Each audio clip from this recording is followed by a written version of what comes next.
Good morning. No, good morning. My name is John DeGrieve.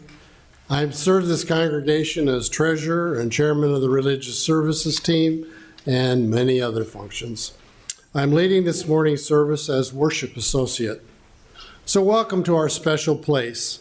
At the Unitarian Universalist Congregation of the Quad Cities, we welcome all people into our community of whatever age, race, ethnicity, class, physical ability, or sexual orientation, gender identity, or religious background.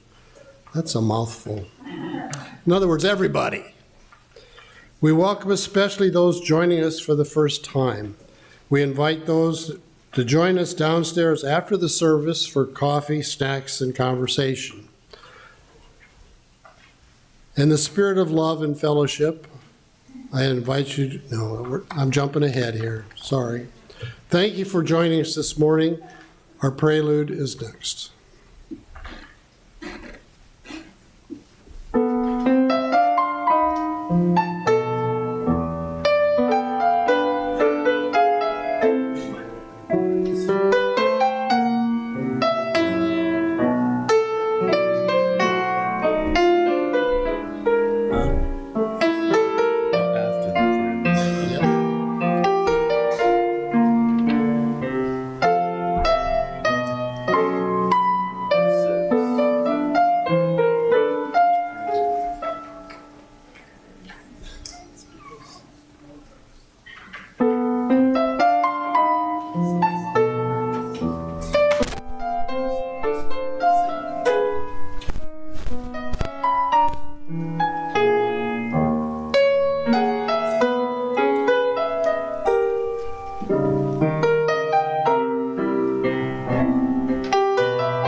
Good morning.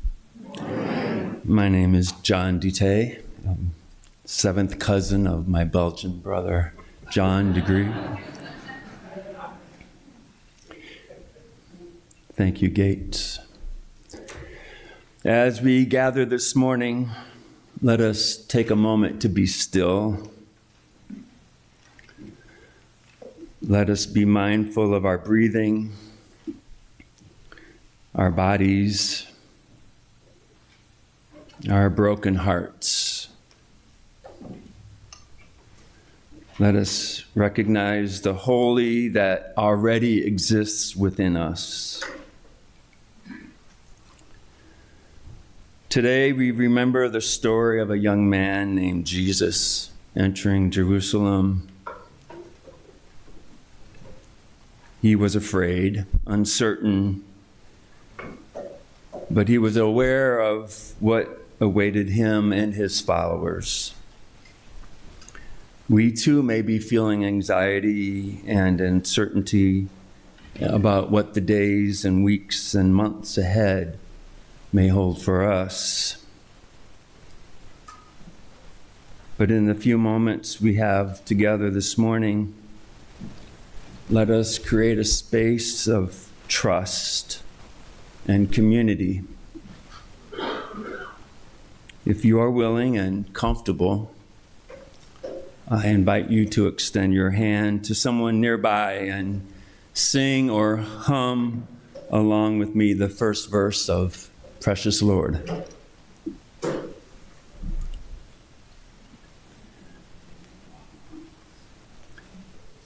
Precious Lord, take my hand,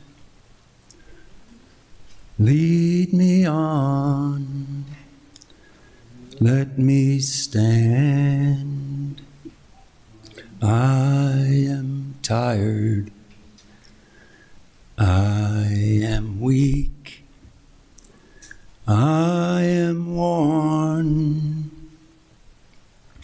Through the storm, through the night, lead me on to the light. Take my hand, precious Lord, and lead me home. As John lights our, thank you. As John lights our chalice, let's all recite our chalice lighting words. We kindle this light to help us look upon the world anew. May it help us remember that reverent eyes lead to revelation. In the glow of this hour, may attention be our prayer, the vehicle through which we love this world and enable it to love us back. Please rise in body or spirit for our opening song in the gray hymnal, number 318, We Would Be One. And the lyrics are on the screen.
Please remain standing.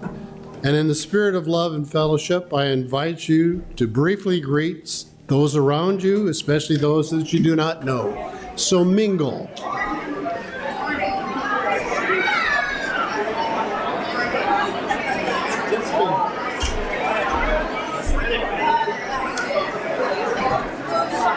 Twice in a weekend.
All right, how is everyone this morning?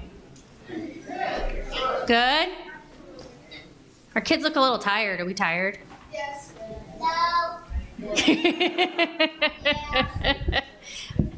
Are some of our grown-ups tired? Yes? All right, so, okay. Victor. All right. So the theme of this month is noticing. And today we are noticing what is inside of us. Okay? So we're going to read a book called Be You.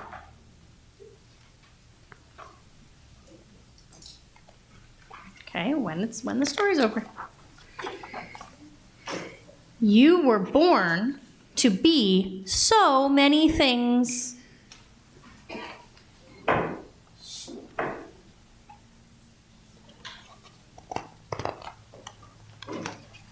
My wish for you, no matter where your journey leads, is for you to always be you.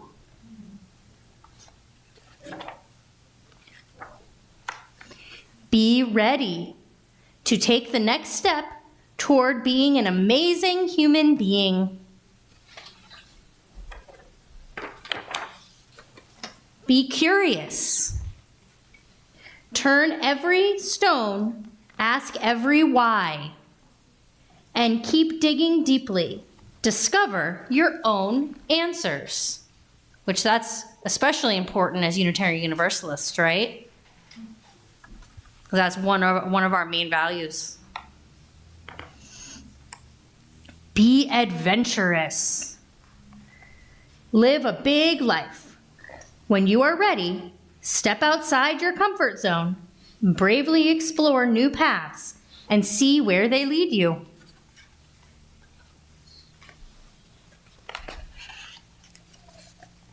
Be connected.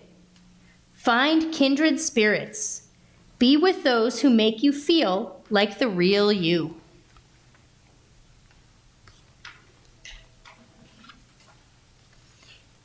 Be persistent. Keep going. Never stop. Keep going. Never stop. Oopsie. Say, I can do hard things. I can do hard things. Come on. Oh, I need to hear my kids say it louder. I can do hard things. Oh, I think we're going to have to work on believing that when we're downstairs. You know, it's still as an adult sometimes hard to believe that you can do hard things, but you can. Be different. Be silly, be quirky, be odd, be unique, be weird. Be colorful. Be okay with being different, but just the way you are. Be kind and be understanding. Help those around you to be themselves. Listen, then listen some more. Learn about who they are. Remember our theme about noticing, right? Noticing what the people around you need. Be brave. Try new things. Take a deep breath and plunge forward into new experiences. It gets easier every time you try. Remember, I can do hard things. Be your own thinker. Think for yourself and set your own unique course. It isn't always easy, but you will be heading in the direction of you. This is a hard one for a lot of us. Be okay being alone. Take time to be on your own. Hear your own thoughts, your inner voice, and listen to your heart.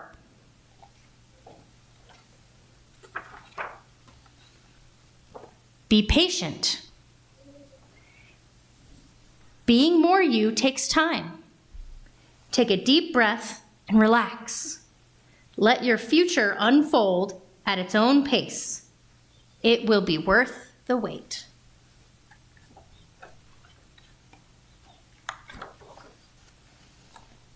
Be okay reaching out for help.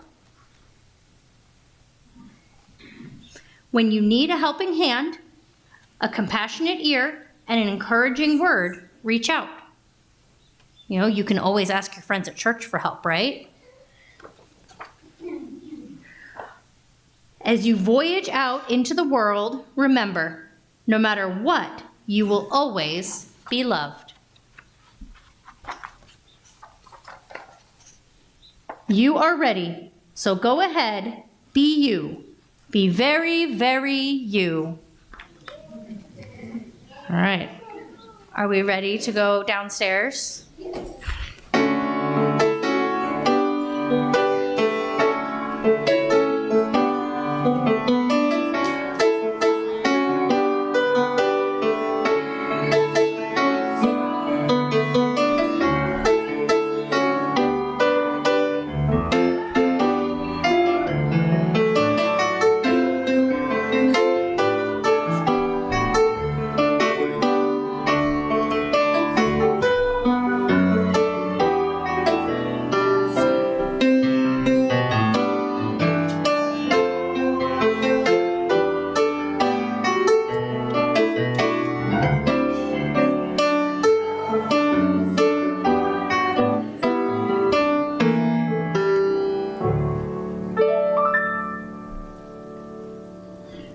Good morning. My name is Ann Harrington. Today I am coming to you as part of pastoral care. I do serve on several other teams and do many things, but today it's pastoral care. We come together as a community to share the joys, the concerns, the sorrows, and the milestones of our lives. At this time of sharing, we take a moment to read your entries from the Book of Joys and Concerns, located on the table at the entrance of the sanctuary. We have a couple of things. A joy from Kilani and Giancarlo Nichols. We got to wear short sleeves and shorts one day, and summer is coming. A great joy, I think, that we all can appreciate. From Maureen Bennett, a joy for Lori McCullum's excellent presentation at the No Kings rally.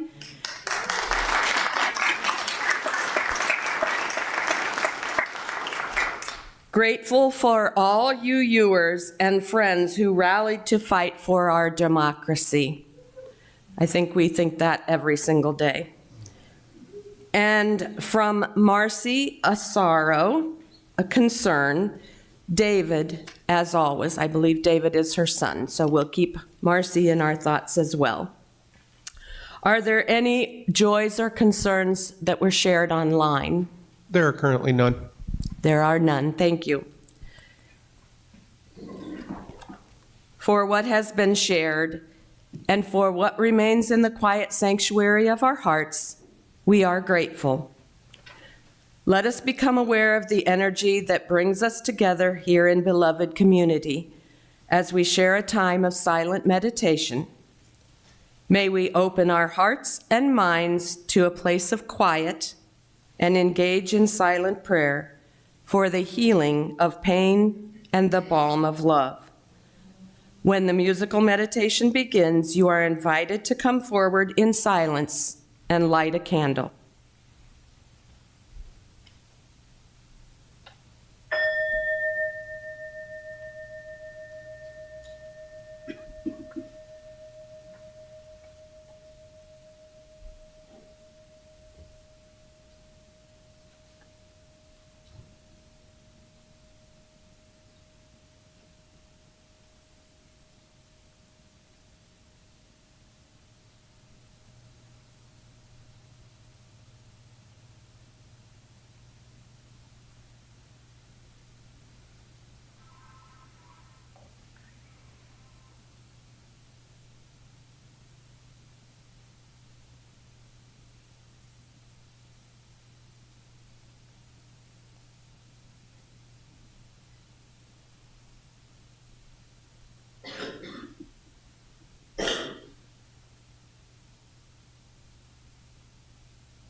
deeds.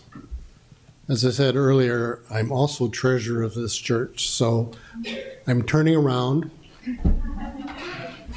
I have my treasurer's hat on now. As you know, we're in the third week of our pledge drive, and as the treasurer, I'm the one that creates the budget for next year, which is depending 100% on you. That the money that we raise in our pledge drive allows us to have a minister and run our programs and keep the heat and air conditioning on. So everything that's done here is because of you. So, as the treasurer, I want to give us a drum roll.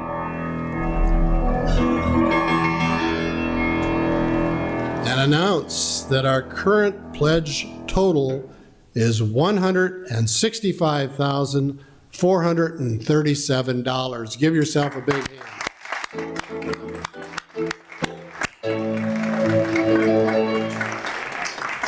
And for those of you who are holdouts and have not pledged yet, please get a pledge form and get it turned in.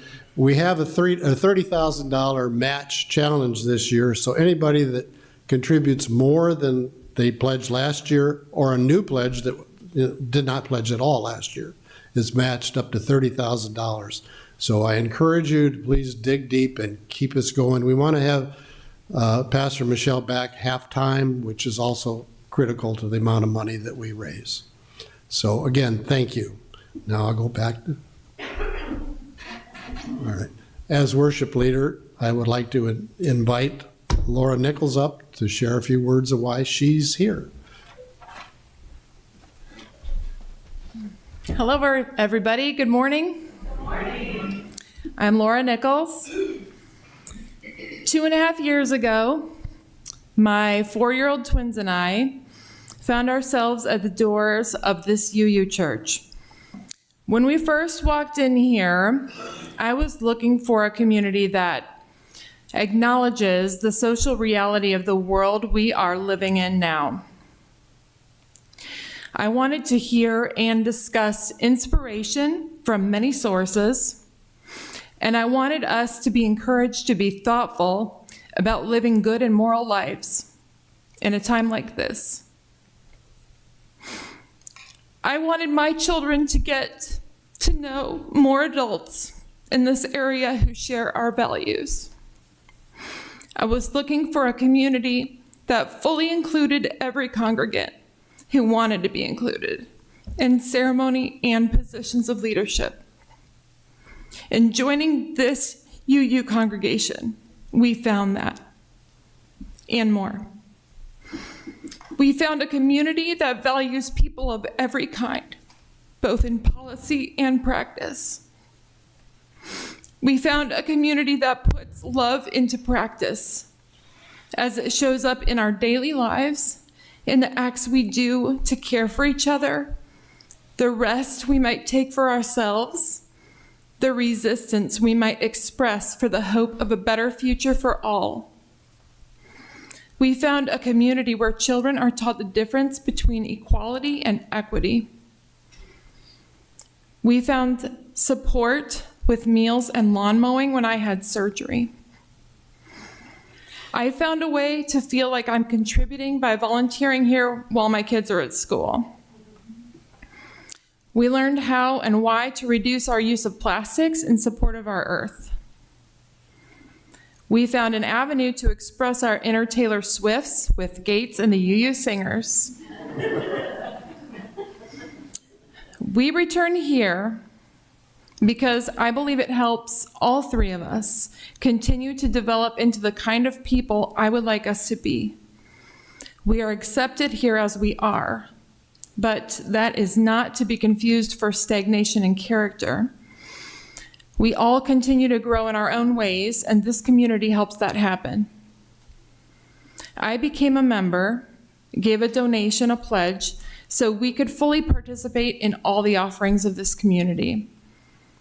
It also meant that I got a vote here. If you are not a member yet, we could use you. And you could use having more of a voice here, a vote. Volunteering here, however it might fit in your schedule, that would be great.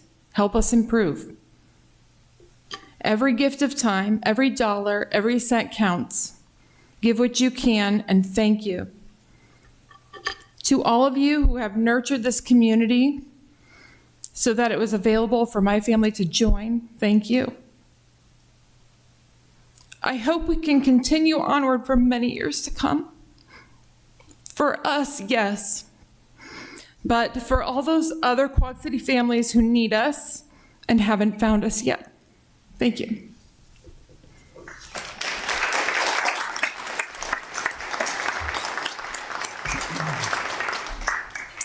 Now I'd like to invite Gary Anderson up to.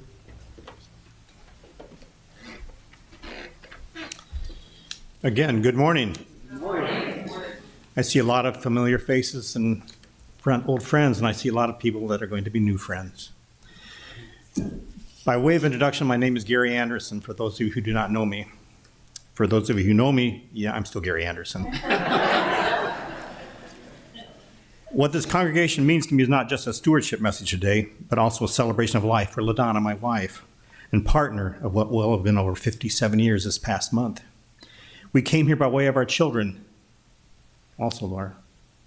It started when our daughter Melissa came home from school one day in 4th grade, and after discussion with her friends at school, asked LaDonna, John is Catholic, Megan is Jewish, Raj is Hindu, what are we? LaDonna and I came from the same fundamentalist, Pentecostal, fire and brimstone Assembly of God and background, and we were not going to join any community. We vowed we would not do that. So it worked well for us. We did not want to subject our children to the confusion, guilt, and stifling of spirit that most religions create. So LaDonna led our search by way of pre-digital options to find the least objectionable choices. Between library card catalogs and the yellow pages, if you don't know what they are, talk to me later. I can explain those. We arrived and walked through these doors, and it was an epiphany. We immediately fell in love with this place and the people in it. But the really powerful moment came later that day when our children came back from RE and said, can we come back again next week? It was then we knew that this was the right choice for us. 4 weeks later, we chose the congregation to be our spiritual family and became members, and that was over 41 years ago. Between COVID and LaDonna's declining health, we were gone for a while. She left us.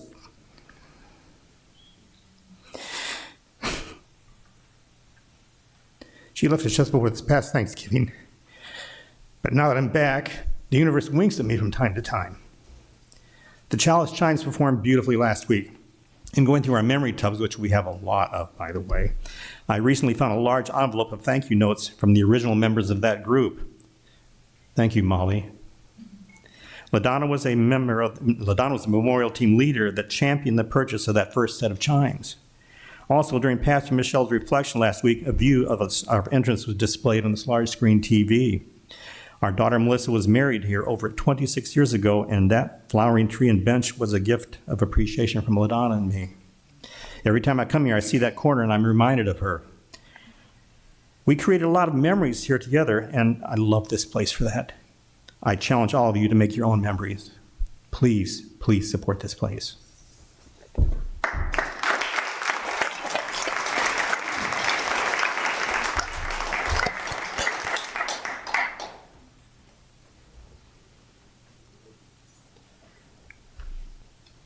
Thank you, Gary. Thank you, Laura. I'd like to now share with you a body scan meditation by Lori Stevens. I invite you to close your eyes or rest them low as you wish and settle deeper into your body, into this moment. Focus your attention on the parts of your body which are closest to the earth. Scan your attention and slowly move upward.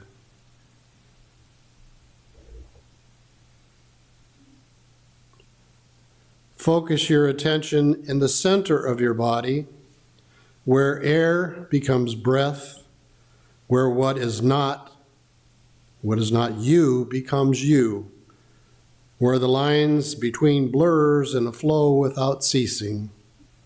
Scan your attention slowly upward.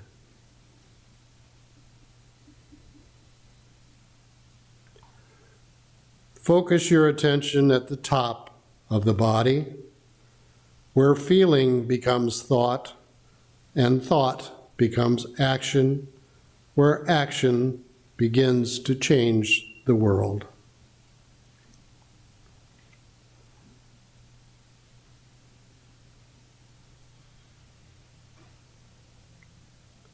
Now that we have enjoyed this quiet moment, connected to our bodies, and noticed how that we are connected to the world around us, may we remember the connection with everything we breathe. Thank you.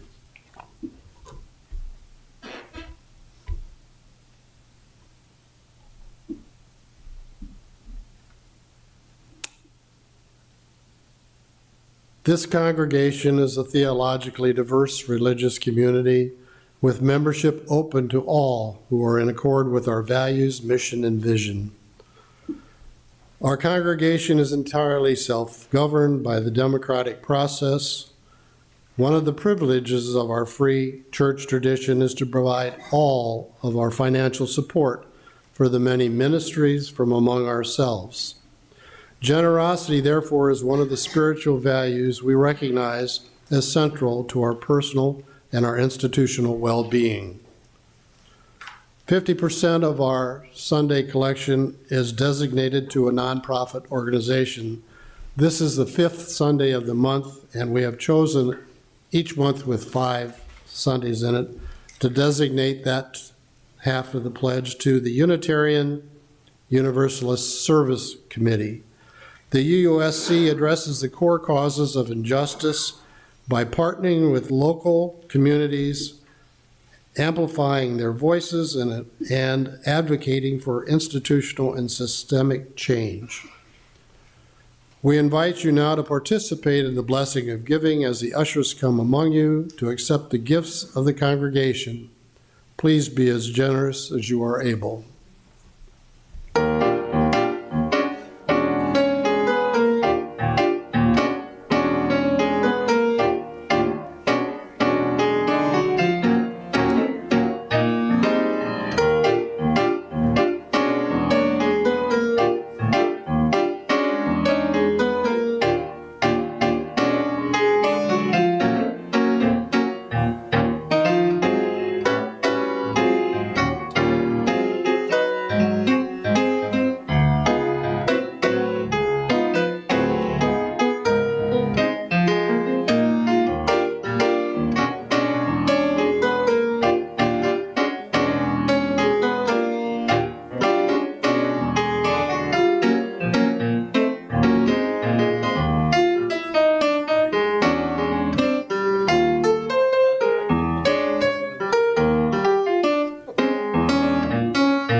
Thank you.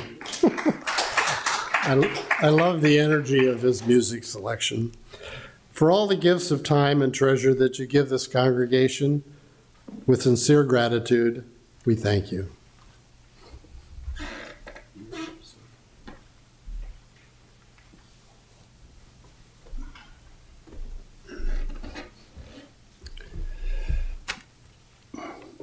Thank you, John. Thank you, Gates. Thank you, Laura and Gary. Gary, it's nice to meet you just briefly this morning. Both very emotional testimonies this morning, so I may join you in a few tears. And I'm sorry I missed Lori's talk yesterday at the No Kings for Ali. I was there, but I missed your speech. I've given this little introduction before, but I will, again, just in case some of you weren't here the past couple of times I've been here. Thank you for inviting me to be with you again. I am a full-time produce clerk at Hy-Vee, and I sat at the wrong chair because all I can see is through the trees is that Hy-Vee sign over there staring at me. But I love the work. I love being a produce clerk, being around fresh fruit, fresh vegetables every single day. We have a new motto. It's not a happy, friendly smile on every aisle. It's the closest thing between two people is a smile. Isn't that great? The closest thing between two people is a smile. But I'm not smiling very much these days. And I caught Gates' talk a few weeks ago at the beginning of the war, and I really appreciated that. And that's the really hard thing about working for big corporate. $12 billion a year Hy-Vee grosses, and I've never worked for a corporation like that. I've spent my life in the nonprofit and religious sector and public sector, and so I've never really been in the private sector. And to imagine being a part of a $12 billion giant like Hy-Vee is quite exciting. So sometimes I blur the lines between wanting to bring change to the world around me, and even maybe Hy-Vee, and remembering that you're a produce clerk, John. So it really is special to be able to be given the opportunity to not smile for a few minutes, because things are a little depressing right now in our world. Not even just depressing, but a little scary. And events like yesterday, we need every single day, and I think Anne said it well, that we fight for democracy every single day because of the principles and shared values that we hold as Unitarian Universalists. And I do want to lift up just one line of what one of Tiffany's story this morning, which I think is so you. It's help those around you be who they are. What a powerful, powerful line for our kids to embrace and embody, and for us to remember. So John DeGrieve, my 7th generation cousin or whatever, has put up with me once again, changing my mind about readings and sermons and music. And last night, he was very generous and patient about me sending the final draft of my sermon to him around 9 o'clock last night. And I went for my morning walk this morning at 4:30 a.m. And how many of you saw the almost full moon setting in the western sky? This morning was a bright, bright orange. April 1st is the full moon, but this morning it was just this bright, bright orange in the west. So I rewrote the sermon. I couldn't resist, and so it's on my phone, and I'm going to be jumping around a little bit and hopefully not go beyond our 11 o'clock. But the Stakeholders and Stockholders sermon title, reflection title that I picked quite a while ago was really a response to Michelle's November 5th newsletter article, where she shared some thoughts following a Meadville Lombard board meeting where the conversation about the current level of federal funding for education came up in that meeting. Back then, and maybe a little earlier on, we were hearing news that over $600 million in grants for teacher training, including topics like critical race theory and diversity, equity, and inclusion, were being cut. 89 contracts totaling $881 million were canceled, affecting research on education trends and initiatives. The administration and Elon Musk claimed that those actions needed to be made because they were eliminating wasteful spending and divisive programs within the department.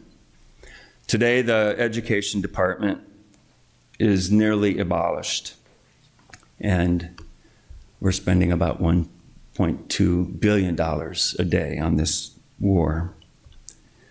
Michelle wrote in the newsletter, one night at the dinner table while we were discussing the current United States leadership, one board member asked, "What do you think the ultimate goal of the current administration is?" A Meadville Lombard student representative to the board shared an idea that I, Michelle, believe deserves attention. She said that a part of the current work to cut funding to higher education that shows itself, it's decreasing resources to master's and doctoral education. And here's the point. She said that it is possible that the goal is to eliminate an educated class and ensure a larger group of workers who are just trying to survive. And Michelle asked, what do you think? And how should we respond? I sent Michelle an email and said, yeah. Around the same time, I was just getting acquainted with Zen teachers and practitioners like Thich Nhat Hanh, Joan Halifax, Bernie Glassman, Larry Ward, Valerie Brown. I came across an interview with Peter Coyote, who was discussing the current administration, the growing wealth inequality, and the concentration and monopolization of wealth and power. Coyote suggested that the current administration is continuing an agenda that was established in the early 1970s in response to the Great Society's civil rights and anti-poverty initiatives, both movements that this church was really involved with, and probably most of you were too.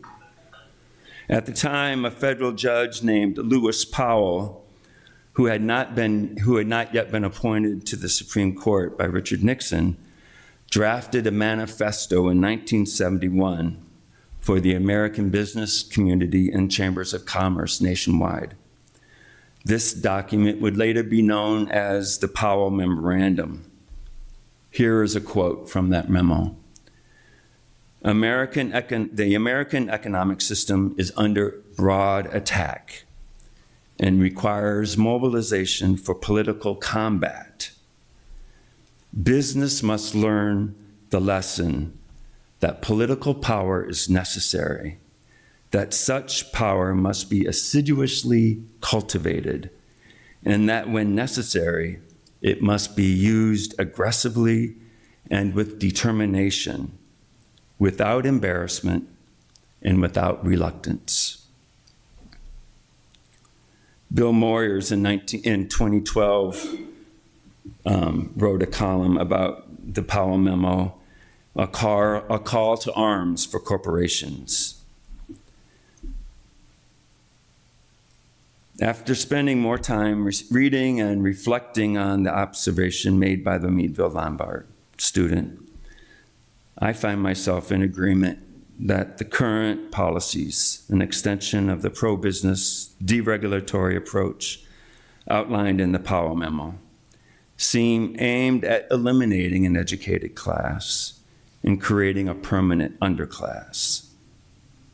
This situation appears, to put it mildly, to benefit a small, extremely wealthy and powerful group of corporations and people, persons, literally persons, while making the rest of us dependent on them.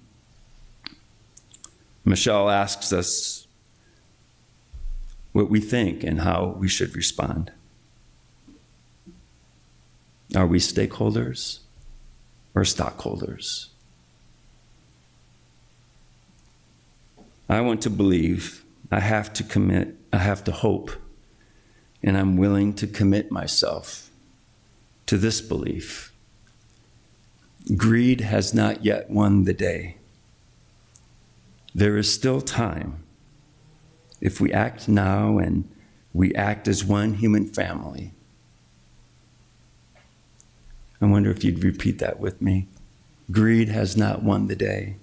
Greed has not won the day. There is still time. There is still time. If we act now and as one human family. If we act now as one human family. I am scared, angry, confused, overwhelmed, and feeling a bit helpless. Perhaps some of you are too. Particularly regarding the war we have initiated in Iran and where it seems to be heading this morning. But greed has not won the day. I shake my head, perhaps some of you do too, at the reality that we never learned the horrors of war extend far beyond the battlefields. But greed has not won the day. I feel somewhat naive and simple-minded, perhaps some of you do too, when I'm surprised by the power and the greed of the hyper-capitalism we are witnessing today. But greed has not yet won the day. I feel ashamed and a little bit guilty, a lot guilty actually. Perhaps some of you do too. That I've taken for granted the human rights and the environmental achievements that so many people fought and died for in previous generations. But greed has not yet won the day. I am deeply saddened, perhaps some of you are too, that I am forced to choose between being a stakeholder and a witness to my faith, and my values and principles, or having to become a stockholder in a country I have come to dislike very much. But greed has not yet won the day.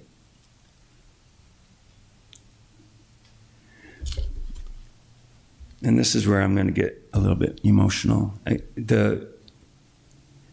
What holds us together and what will get us through this together are the 6 shared values and principles that this denomination has embraced, most recently as 2024, but they have evolved over time, a long time.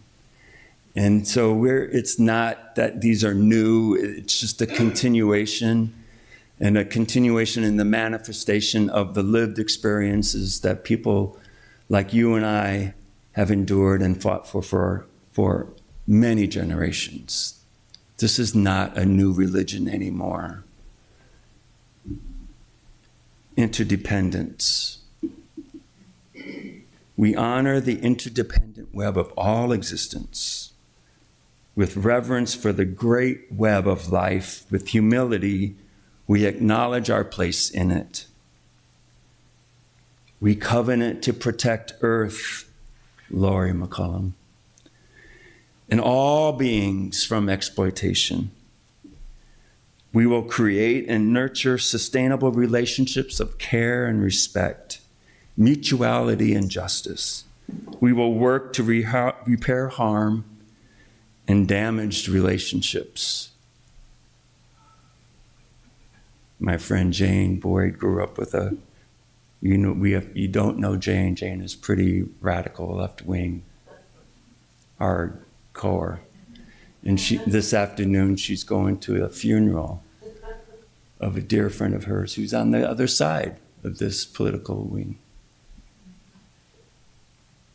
repairing harm and holding up relationships. She is. Pluralism. We celebrate that we're all sacred beings, diverse in culture, experience, and theology. We covenant to learn from one another in our free and responsible search for truth and meaning. We embrace our differences and commonalities with love, curiosity, and respect. Justice. We work to be a diverse, multicultural, beloved community where all thrive. We covenant to dismantle racism and all forms of systemic oppression. We support the use of inclusive democratic processes to make decisions within our congregations, our association, and society at large. Transformation. We adapt to the changing world. We covenant to collectively transform and grow spiritually and ethically. Openness to change is fundamental to our Unitarian and Universalist heritages, never complete and never perfect. Generosity. We cultivate a spirit of gratitude and hope. We covenant to freely and compassionately share our faith, presence, and resources. Our generosity connects us to one another in relationship of interdependence and mutuality and equity.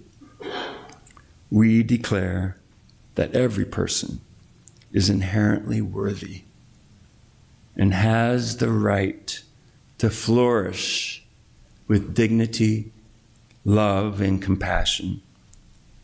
We covenant to use our time, wisdom, attention, and money, John, to build and sustain fully accessible and inclusive communities. This is who we are. Faith without works is dead. Amen.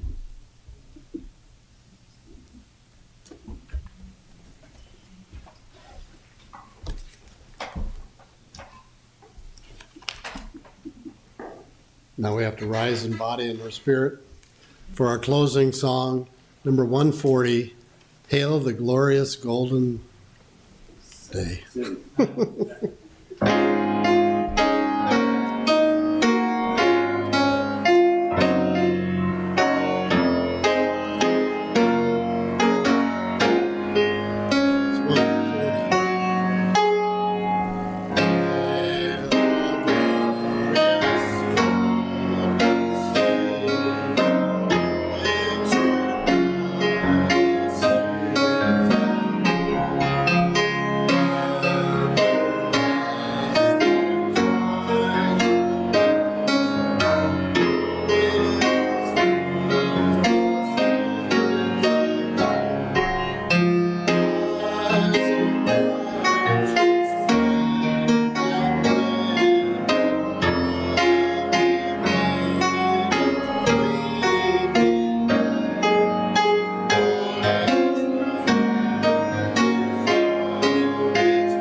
Please join me in reading the words to extinguish the flame.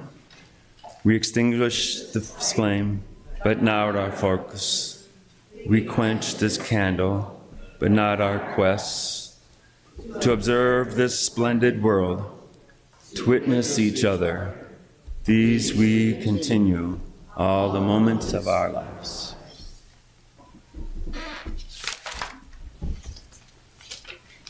We have a few announcements this morning. If you have an announcement that you want to include in the Sunday service, please send it to the office at uucqc.org by noon on Thursday if you want to be included on the Sunday announcements. Today we have three. In your order of service was a handout or insert for the Giving Garden team meeting after the service today. If you have a question about that, ask Alice Traylor. Next week, UU 101 will be held after the service. This is an excellent way for you to learn more about UU and to ask your questions, either new people or old people. Everyone is welcome. And then the third announcement is the Illuminate Healing Studio, which is our rental, has canceled its presentation today that was scheduled for 1 o'clock. Finally, draw your attention to the back of your order of service that has a schedule of events for this week. You're up. Closing words.